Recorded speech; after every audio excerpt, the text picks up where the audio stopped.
All right, everybody, welcome back to Free America. Today, I'm going to take a quick look at this piece of equipment. This is the British UK military issue survival knife. It's commonly referred to as the MOD survival knife or the British Army survival knife. Now, the history on this thing is a little bit of a mystery to me. My understanding is that these came into British military service in the 1970s. I acquired this one in the 1980s when I was stationed in Europe from a British compatriot who had to have my Gerber knife. So no problem. I thought this was pretty cool. So this one, let me see if I can see these markings on here.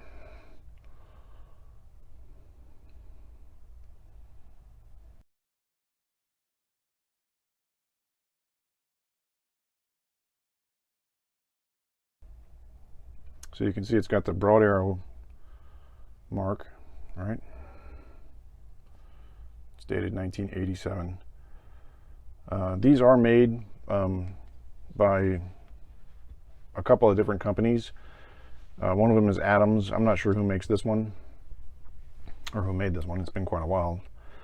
Nowadays, you can pick up these knives. They're finally available retail. They used to be you never saw these things available anywhere unless you were in the British military, and you can pick these up between I think if you go on Amazon right now and look at British MOD survival knife, you can pick one of these up for about $85 brand new. And if you look on the online auction sites, you can see some pretty cool ones. I've seen them go all the way up to $150. There's no way I would pay that much for them, but so I mean that's what we have. Now, needless to say, this is a this is a very robust piece of equipment. The spine on this booger is a good 1/4 of an inch. Right? It's full tang, as you can see.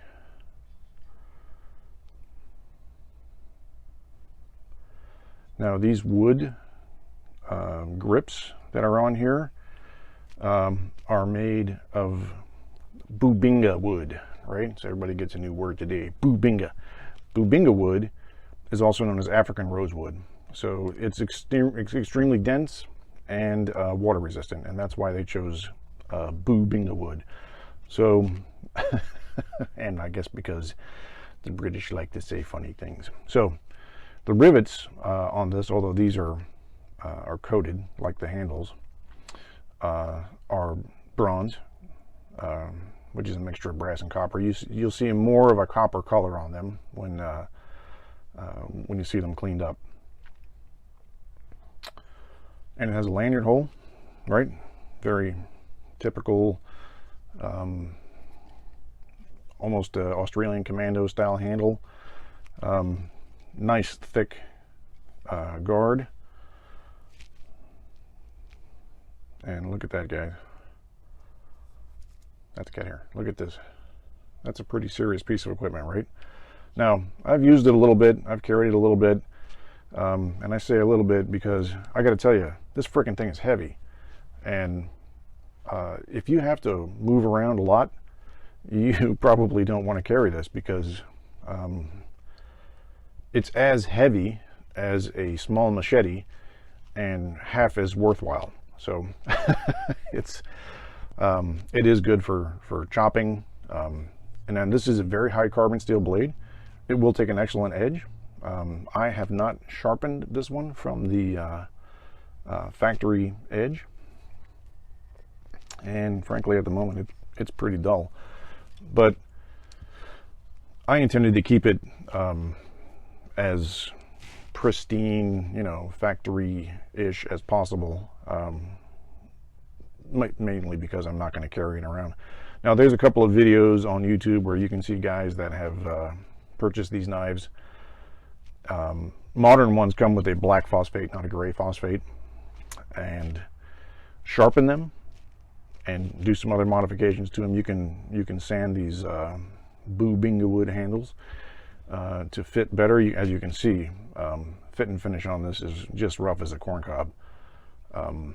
And frankly, that's fine, because it's not designed to be a thing of beauty. It's designed to be a thing of utility. The other thing that is clearly not a thing of beauty is this pleather sheath. I don't know, maybe it's leather. Yeah, if it is, it's heavily coated with some sort of water-resistant, plasticky kind of finish. It's got these big heavy rivets, which is cool. And of course, you can get these in both brown and black sheaths. You can get them with the, nowadays if you buy one with the brown wood handles, the Bubinga wood is just covered with oil, and you can see the copper on the rivets. And the blades, like I said, are done with a much darker black phosphate finish now, but you can also get them with blackened handles. So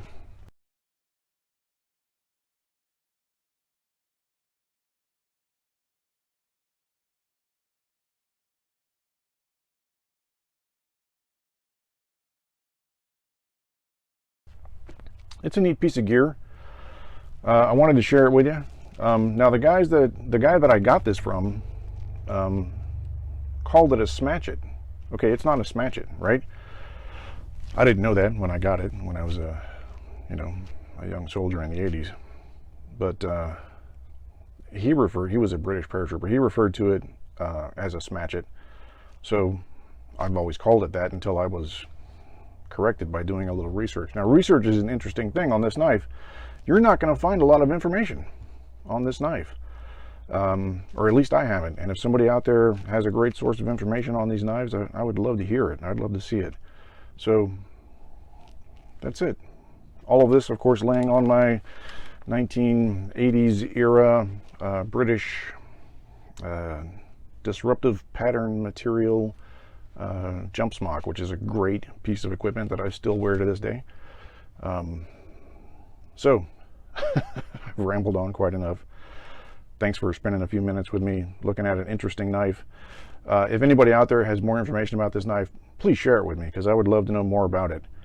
And like I said, it is a British military or UK military issue piece of equipment, and I got it from a British soldier, so I think they're pretty neat. So thanks for joining me here in Free America. God bless America.